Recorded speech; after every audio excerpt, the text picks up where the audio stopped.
진행을 하겠습니다. 당연스럽게도 인체를 먼저 그려야겠죠. 인체를 신경 써가며 그려나갑니다.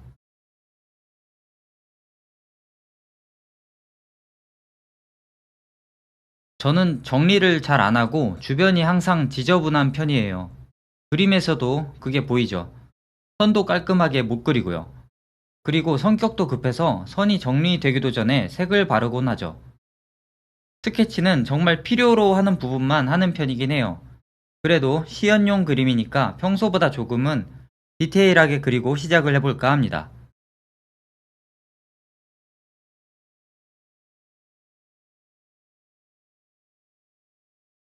인체를 그릴 땐 이 어깨와 골반의 기울기를 생각하며 그려야 한다고 하였죠. 체크를 해볼게요. 잘 작동하고 있네요. 이번 그림은 계속해서 보여드렸던 힐러 컨셉과 마찬가지로 고고해 보일 수 있는 자세로 해볼 거예요. 1-3챕터에서 언급한 것처럼 저는 주변에 누군가 보고 있으면 작업을 잘 못하는 편인데요. 녹화하면서 그리자니 옆에 수십 명이 쳐다보고 있는 느낌이랄까요? 사실 부담스럽죠. 그래서 제가 여러 번 그려왔던 익숙한 그림으로 시연을 하기로 했어요.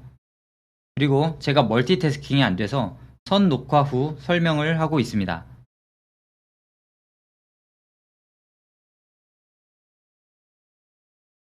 아무튼 포즈를 잡을 때 팁은 내가 연기자라고 생각하고 직접 몸으로 연기를 해보는 것이 좋아요.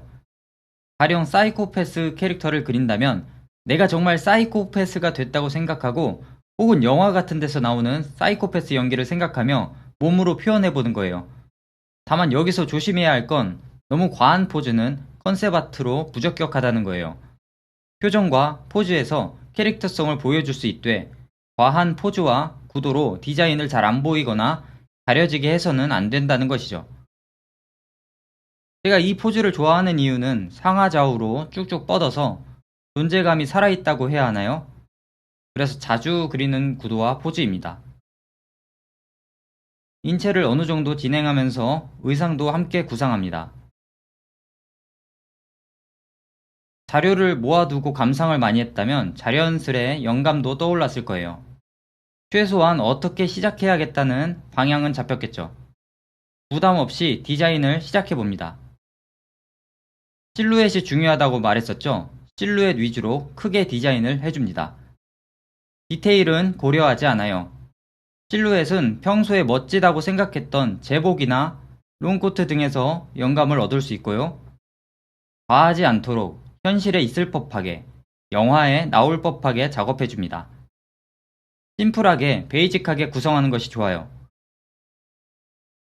저는 약간 루즈한 가디건이나 가오리핏의 의상을 좋아했었거든요. 제 그림들에도 반영되었다고 볼 수 있습니다. 그러니까 현실에 있는 것에서부터 시작하는 거에 좋아요. 예를 들어 중세 갑옷을 입은 남캐를 그린다고 가정을 해볼게요. 시대별 차이가 있겠으나 흔히 아는 풀플레이트는 체인메일 위에 몸통, 팔, 다리 등의 갑옷을 입힌 구성이에요. 구성이 큰 틀에서 벗어나지 않죠. 그래서 저는 베이직한 구성의 디자인을 하고 그것을 수정해 나가는 식으로 디자인을 구상합니다. 여담으로 저는 클라이언트에 별도의 요청이 없다면 여러 시안을 만들지도 않아요. 하나의 그림에 집중해서 디자인하는 것이 여러 비용적인 측면에서 훨씬 낫다고 생각을 합니다. 회자 맞으면 하나 더 하면 되죠.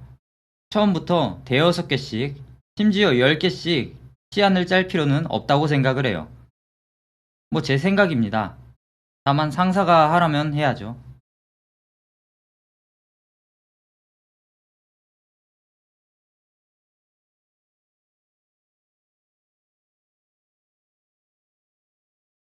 좌우 반전도 해보고 사이즈도 줄여봅니다. 어딘가 이상한 부분이 보일 거예요. 다리가 0 이상해서 지우고 다시 그리는 중입니다. 어딘가 이상한데? 라고 생각이 들면 정말 이상할 가능성이 커요. 아, 몰라, 이쯤이면 괜찮겠지. 라고 생각이 들면 안 괜찮을 가능성이 큽니다. 정말 신기하죠? 저는 항상 그래왔어요. 그러다 보면 집착도 심해지고 하루 종일 얼굴만 붙잡고 그릴 때도 있었죠. 그런데 답은 안 나오더라고요. 가장 좋은 방법은 다음날, 또 그 다음날, 또 그 다음날 보는 거예요. 저도 그리는 중간중간 쉬면서 게임도 하고 인터넷도 합니다. 프리랜서의 특권이랄까요? 최소한 몇십 분, 몇 시간 뒤에라도 다시 보면 내가 놓쳤던 부분이 보일 거예요. 그러다 보면 대공사를 하기도 하고 시간도 오래 잡아먹기는 한데 그만큼 그림은 좋아지죠. 저는 그림 하나를 그리더라도 제대로 그리자고 생각하는 편이에요. 내 역량의 50%, 70%짜리 그림 여러 개보다 내 역량의 100%, 110%짜리 그림을 하나 그리는 것이 내 가치 부양에 더 도움이 된다고 생각을 해요. 실루엣이 어느 정도 잡혔다면 디테일도 대략적으로 설정해 봅니다. 라인의 정밀함에 신경 쓰기보다 앞으로의 작업을 구상한다는 느낌으로 크게 작업해 주는 게 중요해요. 단순하고 거친 라인에서 느껴지는 새로운 영감 또한 내가 가지고 있던 영감과 합쳐져서 또 다른 영감을 낳을 수 있습니다. 이런 패턴을 그릴 때는 이 의상의 흐름과 양감을 깨뜨리지 않는 것이 중요해요. 너무도 간단하게 평면적으로 보여질 수 있어요. 지금 같은 경우에는 몸 쪽으로 말려 들어가는 느낌을 잘 살려줘야 합니다.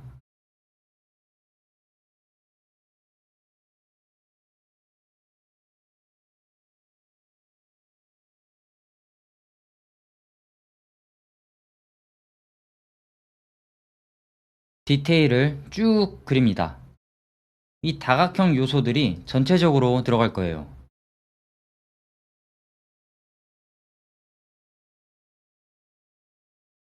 디자인을 할 때 중요한 건 연속성이에요. 한 곳에 사용했던 요소들을 다른 쪽에도 사용을 해줍니다. 연속적으로 말이죠.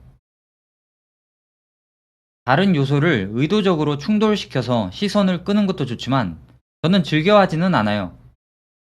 그래서 저는 디자인의 키워드를 한두 가지 정도로 단순하게 두는 편입니다.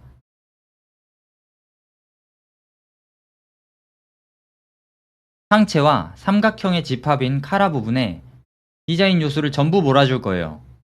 나머지는 상체를 받아줄 정도로만 그릴 거고요.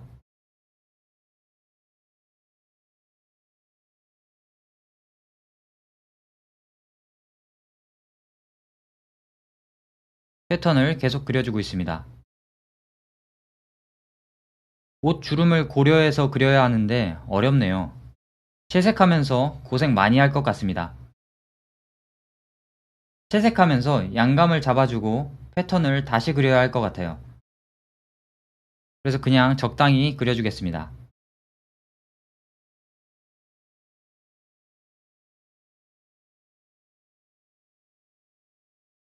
계속해서 정리해 나가며 그려갑니다.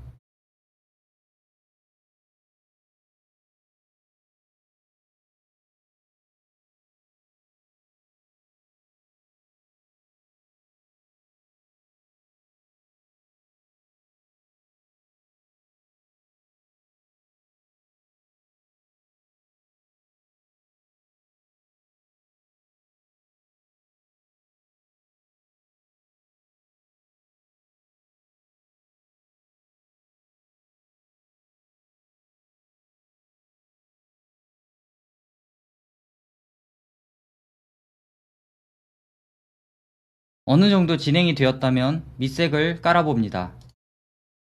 이대로 채색에 들어갈 건 아니에요. 흰 캔버스보다는 이렇게 색이 뒤에 깔려 있으면 라인만 있는 것보단 양감을 더 느낄 수 있어서 어색한 부분이 잘 보일 수 있어요. 옆에 전체적으로 볼 수 있도록 복제 화면을 띄웠습니다. 띄우는 방법은 1-3 챕터에서 설명을 했었죠. 채색에 용이하도록 레이어 분리를 해봅니다. 그림상에서 위로 덮어진 파츠일수록 레이어를 위에 두면 되겠죠.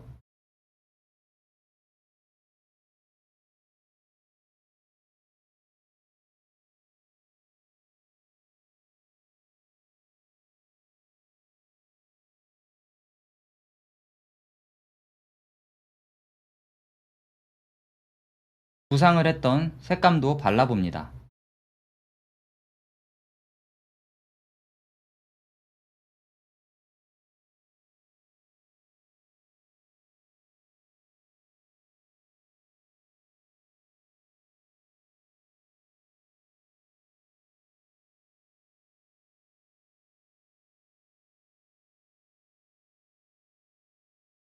다시 라인을 정리해 줄 거예요. 스케치 레이어 밑에 레이어 하나를 만들고 흰색을 바른 뒤 불투명도를 조절하여 라인이 잘 보이게 만듭니다. 디자인을 조금씩 구체화해 나갑니다. 채색할 때의 작업 과정과 크게 다르지 않아요. 앞으로도 이 광경을 계속 볼 거예요. 라인을 그리고 칠하고, 라인을 그리고 칠하고의 반복 작업이 될 겁니다.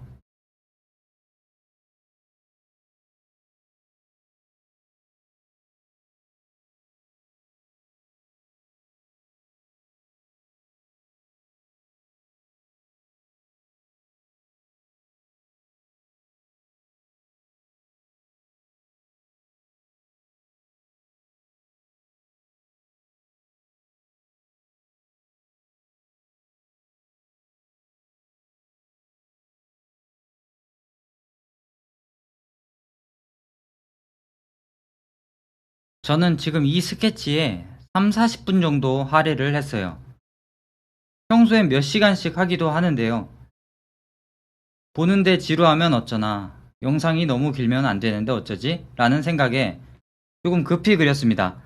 여러분들은 좀 더 진득하게 고민과 구상을 내가며 스케치를 하는 것을 추천드립니다. 다음 챕터에서는 이 그림을 가지고 열심히 채색해 보도록 하겠습니다. 감사합니다.